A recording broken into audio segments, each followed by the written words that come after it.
Excuse me.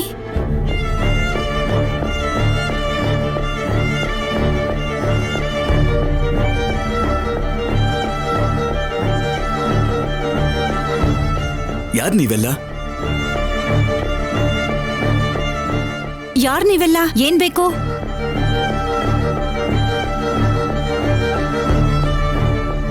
ಅಮ್ಮ, ಯಾರಮ್ಮ ಇವರೆಲ್ಲ? ಗೊತ್ತಿಲ್ಲಮ್ಮ. ನಾನ್ ಕೇಳ್ತಾ ಇದ್ರು ಉತ್ತರನೇ ಕೊಡ್ತಾ ಇಲ್ಲ. ಬೇರೆ ಅಡ್ರೆಸ್ಗೆ ಹೋಗ್ಬೇಕಾಗಿರೋರು ಇಲ್ಲಿಗೆ ಬಂದಿದ್ದಾರೆ ಅನ್ಸುತ್ತೆ. ಅದೇನಾದ್ರೂ ಆಗಿರ್ಲಿ, ಮಾತಾಡಿದ್ರೆ ತಾನೇ ಗೊತ್ತಾಗೋದು. ಇವ್ರನ್ನ ನಾನೇ ಕರ್ಕೊಂಡು ಬಂದಿದ್ದು.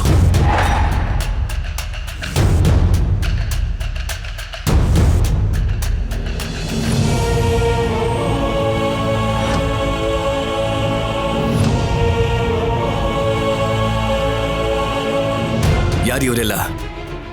ಇದನ್ನೇನ್ ಛತ್ರ ಅನ್ಕೊಂಡಿದ್ಯಾ? ಎಷ್ಟು ಜನರನ್ನ ಕರ್ಕೊಂಡು ಬಂದಿದ್ಯಲ್ಲ? ಅದು ಹಾಗಲ್ಲ ಸರ್. ಭಾಷಿಣಿ ಡೆಲಿವರಿ ಟೈಮಲ್ಲಿ ಯಾವ ಪ್ರಾಬ್ಲಮ್ಮು ಬರಬಾರ್ದು ಅಂತ. ಅಪ್ಪ, ನಾನೇ ಬೇಡ ಅಂತ ಬಂದ್ಮೇಲೆ ನನ್ನ ಬಗ್ಗೆ ಯೋಚನೆ ಮಾಡೋದಾಗ್ಲಿ, ನಮ್ಮ ಮನೆಗೆ ಬರೋದಾದ್ರೂ ಯಾಕೆ?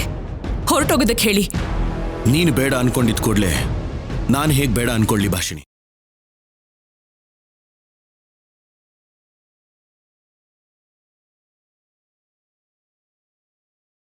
ಆಗ ಈಗ ಯಾವಾಗ್ಲೂ ಅಷ್ಟೇ, ನಾನು ಹೇಳೋದು ಒಂದೇ. ಭಾಷಿಣಿ ಅಂದ್ರೆ ನನಗೆ ಪ್ರಾಣ.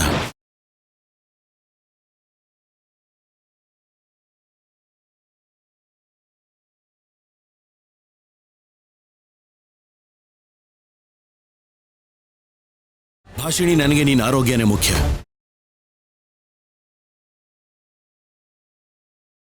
ಇವರು ಗೈನಕಾಲಜಿಸ್ಟ್. 24 ಗಂಟೆನೂ ನಿನ್ನ ಹೆಲ್ತ್ ಸ್ಟೇಟಸ್ನ ನೋಡ್ಕೋತಾನೆ ಇರ್ತಾರೆ. ಇವರು ನ್ಯೂಟ್ರಿಷನಿಸ್ಟ್. ನೀನ್ ಹೆಲ್ದಿ ಫುಡ್ ತಿನ್ನೋ ಹಾಗೆ ನೋಡ್ಕೋತಾರೆ. ಅವರು ಫಿಸಿಯೋಥೆರಪಿಸ್ಟ್. ನಿನಗೆ ನಾರ್ಮಲ್ ಡೆಲಿವರಿ ಆಗೋ ಹಾಗೆ ನಿನ್ನ ಬಾಡಿಗೆ ಟ್ರೈನಿಂಗ್ ಕೊಡ್ತಾರೆ, ಎಕ್ಸರ್ಸೈಸ್ ಮಾಡಿಸ್ತಾರೆ. ಯಾಕೆ ಇವರೆಲ್ಲ? ನಾನು ಕೇಳಿದ್ನಾ? ನನಗೆ ಯಾರ ಅಗತ್ಯನೂ ಇಲ್ಲ. ಇವರನ್ನೆಲ್ಲ ಕರ್ಕೊಂಡು ಹೊರಟೋಗಿ. ನಿನ್ನ ಬಗ್ಗೆ, ನಿನ್ನ ಹೆಲ್ತ್ ಬಗ್ಗೆ ಯೋಚನೆ ಮಾಡಿ ಇದನ್ನೆಲ್ಲ ಮಾಡ್ತಿದ್ರೆ ಹೋಗು ಅಂತ ಯಾಕೆ ಹೇಳ್ತಿದ್ಯಾ? ಈ ಟೈಮಲ್ಲಿ ಕೇರ್ ತಗೊಂಡ್ರೇ ಅಲ್ವಾ ಡೆಲಿವರಿ ಟೈಮಲ್ಲಿ ಯಾವ ಕಾಂಪ್ಲಿಕೇಶನ್ಸು ಆಗದೆ ಇರೋ ಹಾಗಿರುತ್ತೆ.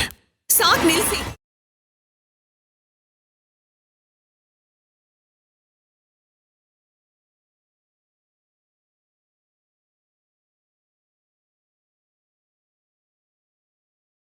ಗಾಯ ಮಾಡಿ ಹೀಗ್ ಮೇಲಿನ ಮೇಲೆ ಔಷಧಿ ಹಚ್ಚೋ ಪ್ರಯತ್ನ ಮಾಡಿದ್ರೆ ಹಳೇದೆಲ್ಲ ಮರ್ತ್ ಹೋಗಲ್ಲ.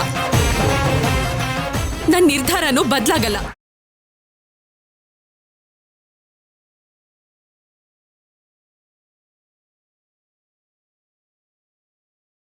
ನನ್ ಮಗುಗೂ ನಿಮ್ಗೂ ಸಂಬಂಧ ಇಲ್ಲ ಅಂದ್ಮೇಲೆ ಇವರೆಲ್ಲ ಯಾಕೆ? ನಿನ್ನ ಆರೋಗ್ಯ ನನಗೆ ಮುಖ್ಯ ಅಂತ ಒಬ್ಬ ಗಂಡನಾಗಿ ಒಂದು ಜವಾಬ್ದಾರಿ ಅಂತ ಹೇಳ್ತಾ ಇದೀನಲ್ವಾ? ನಾನು ಅಂದ್ರೆ ಈಗ ನನ್ನ ಹೊಟ್ಟೆಲಿರೋ ಮಗು ಕೂಡ ನನ್ನ ಜೊತೆ ಇದೆ ಅಂತ ಅರ್ಥ ಮಾಡ್ಕೊಳ್ಳಿ. ತಾಯಿನ ಮಗುನ ದೂರ ಮಾಡ್ಬೇಕು ಅನ್ನೋ ದೃಷ್ಟಿ ನಿಮ್ದು. ಯಾವಾಗ್ಲೂ ಜೊತೆಲೇ ಇರ್ಬೇಕು ಅನ್ನೋ ನಂಬಿಕೆಯಲ್ಲಿ ನಾನ್ ಜೀವನ ಮಾಡ್ತಿರೋದು. ಭಾಷಿಣಿ, ನಾನು ಹೇಳೋದನ್ನ ಕೇಳು. ನಿನಗೆ ಹುಟ್ಟೋ ಮಗು ಮೇಲೆ ನನಗೆ ಯಾವ ರೀತಿಯ ದ್ವೇಷನೂ ಇಲ್ಲ. ಮಗು ಹುಟ್ಟಿದ ಮೇಲೆ ನಾನು ಹತ್ರ ತಗೊಳಕ್ಕೂ ಕೂಡ ನನಗೆ ಯಾವ ಕಷ್ಟನೂ ಇಲ್ಲ.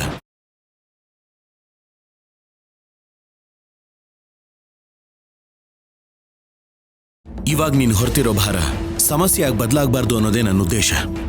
ಏನು? 9 ತಿಂಗಳು ಮಗುನ ಭಾರ ಅಂತಿದ್ದೀರಾ? ಈ ಒಂದು ಮಾತು ಸಾಕಲ್ವಾ ನಿಮ್ ಪ್ರೀತಿ ದೊಡ್ಡತನನ ಹೇಳೋದಕ್ಕೆ? ಭಾಷಿಣಿ, ನನ್ನ ಉದ್ದೇಶ ಅದಲ್ಲ ಭಾಷಿಣಿ. ಏನಾದ್ರೂ ಸರಿ,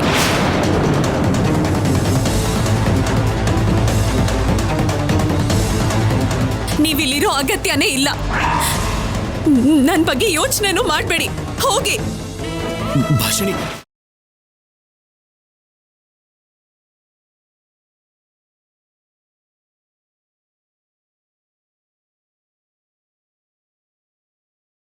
ನಿಮಗ್ ಸೆಪರೇಟ್ ಆಗಿ ಹೇಳ್ಬೇಕಾ? ಹೊರಡಿ, ಹೊರಡಿ. ಮೇಡಮ್,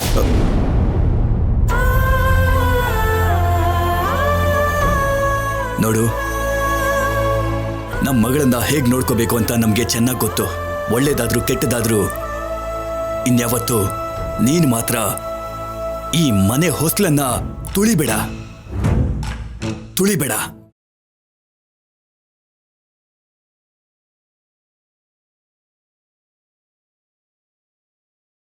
ದಯವಿಟ್ಟು ಈ ಮನೆಗೆ ಬರಬೇಡಿ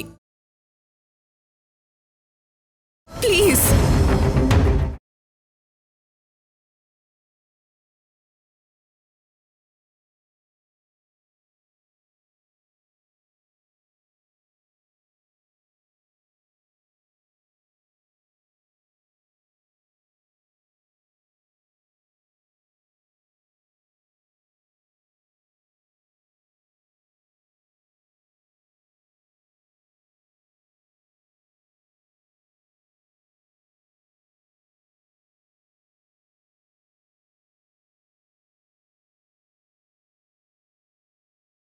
ನಾನು ಏನ್ ಪಾಪ ಮಾಡಿದ್ದೀನಿ ಹೇಳಿ? ಗಂಡನಾಗಿ ನನ್ನ ಹೆಂಡತಿಗೆ ಯಾವ ಕಷ್ಟನೂ ಬರದೇ ಇರೋ ಹಾಗೆ ನೋಡ್ಕೊಳ್ಳೋದು ತಪ್ಪ? ನನ್ನಿಂದ ದೂರ ಬಂದಿದ್ದಾಳಷ್ಟೆ. ಆದ್ರೆ ಯಾವತ್ತೂ ಅವಳನ್ನ ದೂರ ಮಾಡ್ಕೊಳ್ಳೋ ಉದ್ದೇಶ ನನಗಂತೂ ಇಲ್ಲ.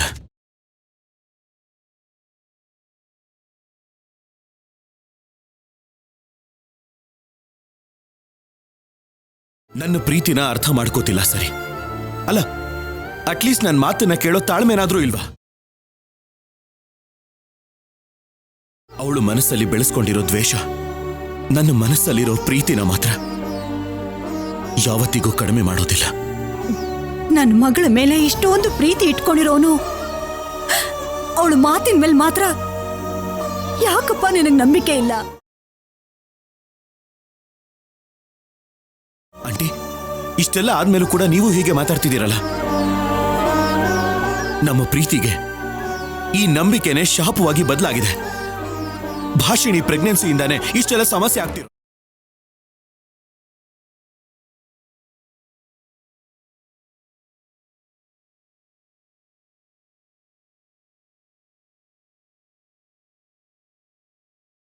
ಅವಳು ಹೊಟ್ಟೆಯಲ್ಲಿ ಆ ಮಗು ಇಲ್ಲ ಅಂದಿದ್ರೆ, ಅಲ್ಲ ನಾನೇ ಆ ಮಗುಗೆ ತಂದೆ ಅಂತ ಮೊಂಡುತನದಿಂದ ಭಾಷಿಣಿ ವಾದಿಸದೇ ಇದ್ದಿದ್ರೆ ನಮ್ಮಿಬ್ಬರ ಲೈಫಲ್ಲಿ ಯಾವ ಸಮಸ್ಯೆನೂ ಬರ್ತಾನೆ ಇರಲಿಲ್ಲ.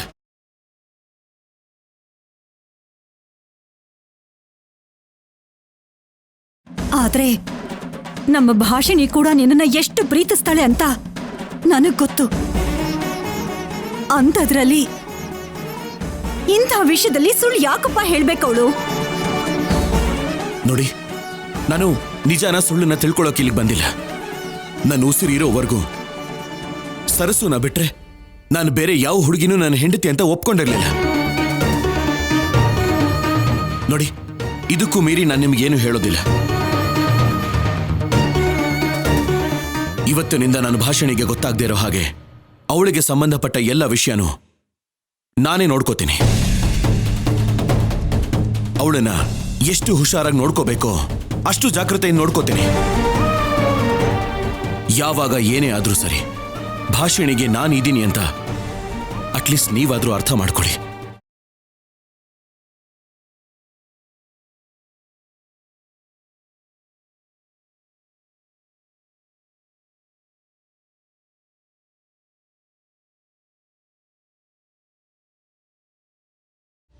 ನನ್ನ ಮಗಳು ಇಂಥ ಪ್ರೀತಿನ ಬೇಡ ಅಂತಿದಳ. ಭಗವಂತ, ಈ ಜೋಡಿ ಮಧ್ಯೆ ಈಗಾಗ್ತಾ ಇರೋ ಸಮಸ್ಯೆಗಳನ್ನ ದೂರ ಮಾಡಿ ಆದಷ್ಟು ಬೇಗ ಇವರಿಬ್ಬರನ್ನು ಒಂದ್ ಮಾಡಪ್ಪ.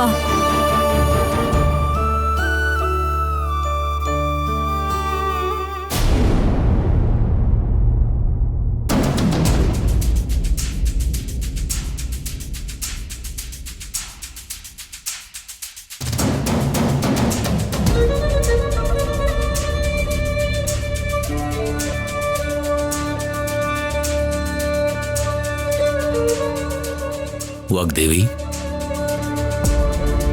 ಅನ್ನದ ಮುಂದೆ ಕೂತು ಏನು ಯೋಚನೆ? ಊಟ ಮಾಡು. ರಾಹುಲ್ ಎಲ್ಲಿಗೆ ಹೋದಾರಿ? ನಿಮ್ಮ ಹತ್ರ ಏನಾದ್ರೂ ಹೇಳಿ ಹೋದ್ನಾ? ಏನೋ ಆಫೀಸ್ ಕೆಲ್ಸದ ಮೇಲೆ ಹೋಗಿರ್ತಾನೆ ಅನ್ಕೋತೀನಿ. ಬಂದ್ಬಿಡ್ತಾನೆ, ನೀನ್ ತಿನ್ನು.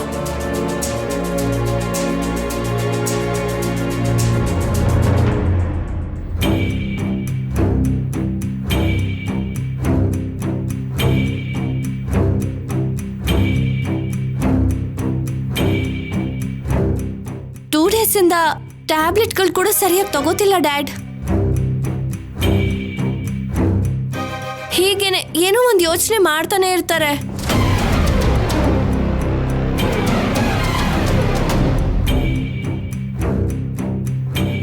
ರಾಹುಲ್ ಮಾಡಿರೋ ಕೆಲ್ಸಕ್ಕೆ ಇಷ್ಟು ಯೋಚನೆ ಮಾಡದೆ ಹೇಗಿರ್ತಾರೆ ನವ್ಯ?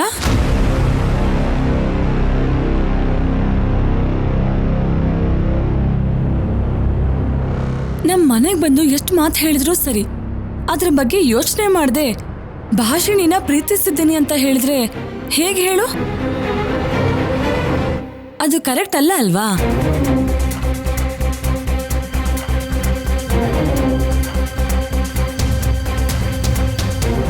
ವನಜ, ರಾಹುಲ್ ಬಗ್ಗೆ ನಿನಗಿಂತ ನನಗಿಂತ ಮೇಡಮ್ಗೆ ಚೆನ್ನಾಗಿ ಗೊತ್ತು.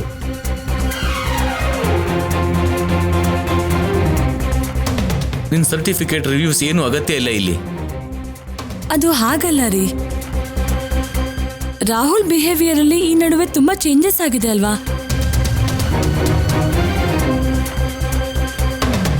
ಸರಸು ಸ್ಟ್ಯಾಚ್ಯೂ ಮೇಲೆ ಭಾಷಿಣಿ ಹೆಸರು ಬರೀತಾನೆ ಅಂತ ಯಾರಾದ್ರೂ ಅನ್ಕೊಂಡಿದ್ರಾ?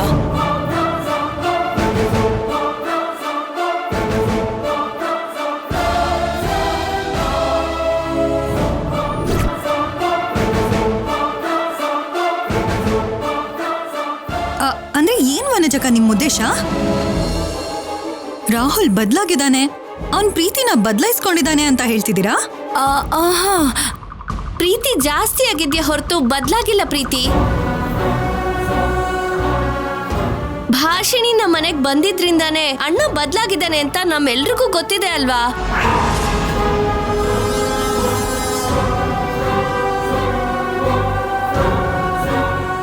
ಸರಸು ರೂಪದಲ್ಲಿರೋದು, ಫಾರೆಸ್ಟ್ ಅಲ್ಲಿ ಪ್ರಾಣನ ಕಾಪಾಡಿದ್ದು, ಇದನ್ನೆಲ್ಲ ನೋಡಿ ಸರಸುಗಿಂತ ಜಾಸ್ತಿಯಾಗಿ ಭಾಷಿಣಿನ ಲವ್ ಮಾಡ್ತಿದ್ದಾನೆ.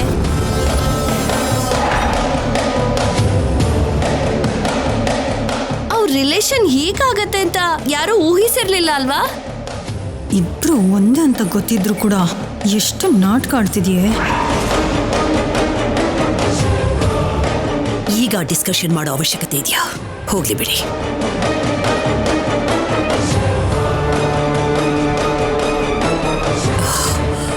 ರಾಹುಲ್,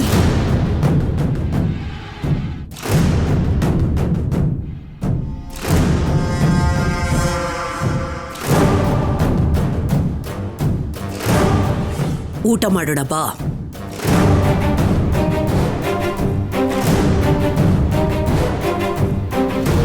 ರಾಹುಲ್,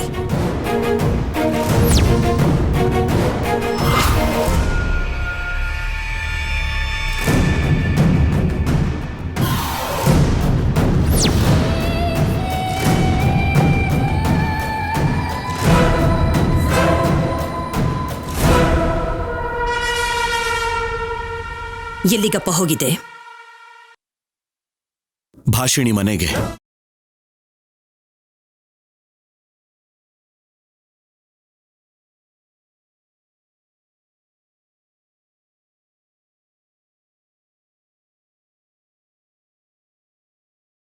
ಅವಳ ಮನೆಗೆ ಯಾಕೋ ಹೋಗಿದ್ದೆ?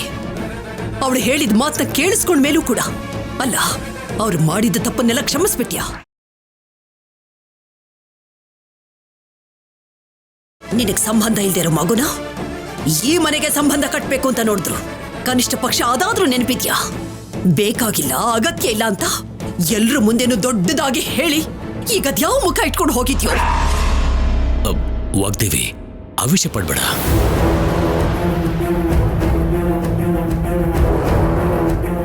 ಗೌರವ, ಸ್ಟೇಟಸ್ಗೆ ಬೆಲೆ ಕೊಡು. ಈ ವಾಗ್ದೇವಿ ಮಗ ನೀನಾಗಿದ್ರೆ ಈ ಕ್ಷಣನೇ ಅವಳನ್ನ ಮರ್ತೋಗು. ಈ ಅಮ್ಮನ ಮಾತಿಗೆ ಬೆಲೆ ಕೊಡೋದೇ ಆದ್ರೆ ಅವಳಿಂದ ದೂರ ಇರು.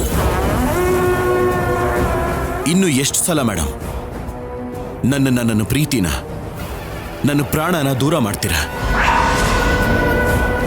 ಸರಸ್ಸು ವಿಷಯದಲ್ಲಿ ನೀವು ಮಾಡಿದ್ ಸಾಕಾಗ್ಲಿಲ್ವಾ?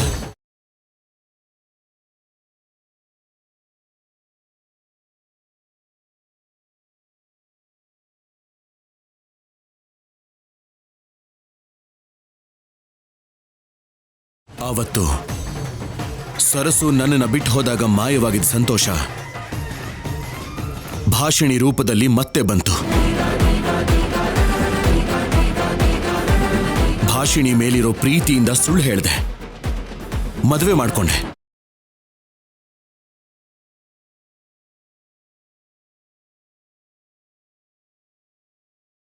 ಅದೆಲ್ಲ ನಮ್ಮ ಸಂಬಂಧನ ಶಾಶ್ವತ ಮಾಡ್ಕೋಬೇಕು ಅನ್ನೋದನ್ನ ಬಿಟ್ರೆ ಯಾರನ್ನೂ ಮೋಸ ಮಾಡಬೇಕು ಅಂತಲ್ಲ.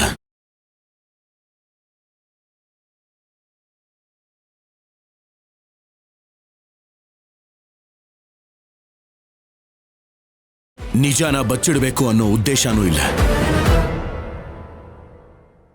ಅಂಥ ಭಾಷಣಿನ ಮರ್ತು ಹೋಗು ಅಂತ ಹೇಗೆ ಹೇಳ್ತೀರಾ ಮೇಡಮ್?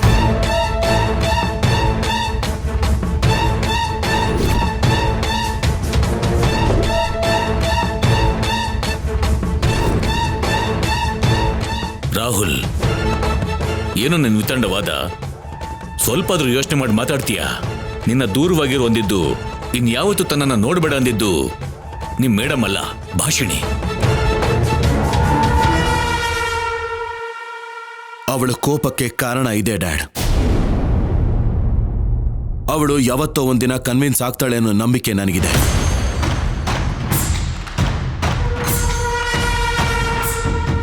ಸರಸು ವಿಷಯದಲ್ಲಿ ನಿಮ್ಮ ಮಾತಿಗೆ ಗೌರವ ಕೊಟ್ಟು ನನ್ನನ್ನು ಬಿಟ್ಟು ಹೋಗ್ತಿದ್ರು, ಹೋಗೋದಕ್ಕಾಗದೆ ಮಾತಾಡೋಕ್ಕಾಗದೆ ಸುಮ್ಮನೆ ಇದ್ದೆ. ನನ್ನ ಕಣ್ಣು ಮುಂದೆನೆ ದೂರ ಆದ್ರೂ ಹೇಡಿ ತರ ಸುಮ್ಮನೆ ನಿಂತಿದ್ದೆ.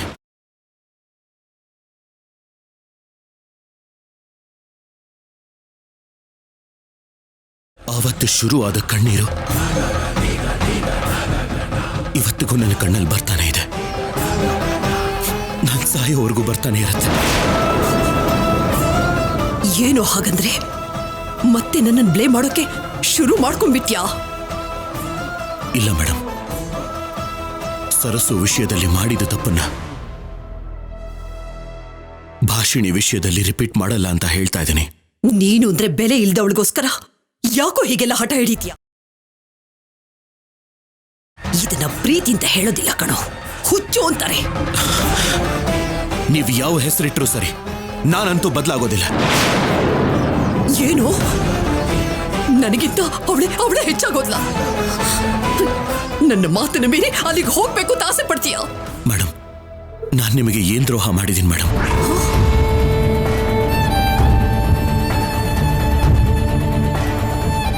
ಯಾಕೆ ಯಾವಾಗ್ಲೂ ನನ್ನ ಸಂತೋಷನೇ ದೂರ ಮಾಡಬೇಕು ಅಂತಿರ್ತೀರ?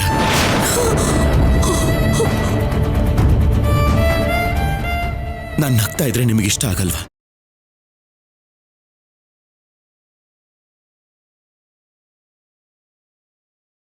ನಾನು ಯಾವಾಗ್ಲೂ ಅಳ್ತಾ ಕೂತಿದ್ರೇನೆ ನಿಮಗ್ ಸಂತೋಷ ಆಗತ್ತಾ?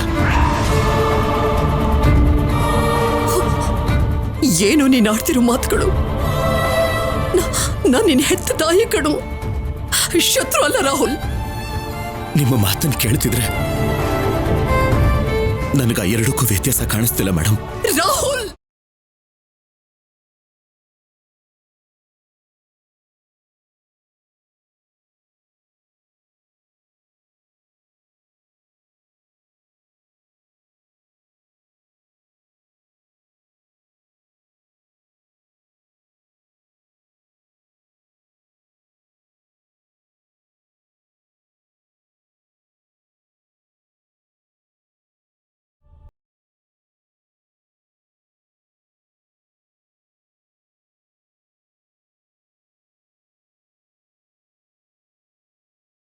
ಹಾಸ್ಪಿಟಲ್ಗೆ ಹೋಗೋಣ. ಇವಾಗ ಯಾಕಮ್ಮ? ಯಾಕೆ ಅಂದ್ರೇನೆ, ಅಷ್ಟು ಪ್ರತ್ಯೇಕವಾಗಿ ಹೇಳಿದ್ಮೇಲೂ ಹೋಗದೆ ಇದ್ರೆ ಹೇಗೆ? ಯಾರು ಹೇಳಿದ್ರು? ಯಾರು ಅಂದ್ರೇನು? ಡಾಕ್ಟ್ರು. ಬಿಡಿಸಿ ಹೇಳಲಿಲ್ಲ ಅಂದ್ರೆ ಯಾವುದು ಅರ್ಥ ಆಗಲ್ವಾ ನಿನ್ಗೆ? ಬಾಮ್ಮ, ಬಾರೆ. ಏನು ಅಂದ್ರೆ ಏನೇ? ಇವಳನ್ನ ಹಾಸ್ಪಿಟಲ್ ಕರ್ಕೊಂಡು ಹೋಗಿ ಬರ್ತೀನಿ. ಸರಿನಮ್ಮ, ಹುಷಾರು. ಅಮ್ಮ ಭಾಷಿಣಿ, ನೀನ್ ಹೀಗೆ ಬೇಜಾರ್ನಲ್ಲಿ ಇರ್ಬೇಡಮ್ಮ, ಎಲ್ಲ ಒಳ್ಳೇದೇ ಆಗತ್ತೆ. ಏನಪ್ಪ ಒಳ್ಳೇದು? ಈ ಟೈಮಲ್ಲಿ ಬಾವ ಪಕ್ಕದಲ್ಲೇ ಇದ್ದಿದ್ರೆ ಎಷ್ಟು ಚೆನ್ನಾಗಿರ್ತಿತ್ತು. ಅಕ್ಕನ ಜೊತೆ ನಾವ್ ಎಲ್ರೂ ಹ್ಯಾಪಿಯಾಗಿರ್ತಿದ್ವಿ. ಈಗ ಅವ್ರ ಬಗ್ಗೆ ಮಾತ್ ಬೇಕಾ ಸಂಧ್ಯಾ? ಹೌದು ಬೇಕಾ ಸಂಧ್ಯಾ? ಪ್ರೀತಿ ಇದ್ರೆ ಸಾಕು, ಅವ್ರ ಪಕ್ಕದಲ್ಲಿ ಇದ್ರೆ ಏನು, ಇಲ್ದೆ ಹೋದ್ರೆ ಏನು? ಏನಮ್ಮ ನೀನ್ ಹೇಳ್ತಿರೋದು? ಅದೇನಮ್ಮ, ಅಳಿಯಂದ್ರ ಮನ್ಸಲ್ಲಿ ಯಾವಾಗ್ಲೂ ನಿನ್ಮೇಲ್ ಪ್ರೀತಿ ಇದ್ದೇ ಇರತ್ತೆ ಅಂತ.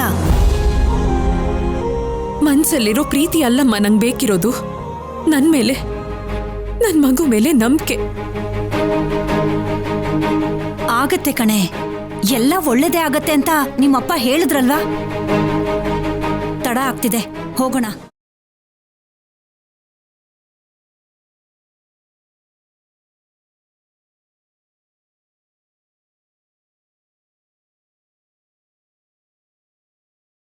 ಆಟೋದವ್ರಿಗೆ ನಿಧಾನಕ್ಕೆ ಹೋಗೋದಕ್ಕೆ ಹೇಳು ಸಾವಿತ್ರಿ. ಆಯ್ತು ರೀ, ಬಾಮ್ಮ. ಅಪ್ಪ, ಆಟೋ ಅಲ್ಲ, ಕಾರ್.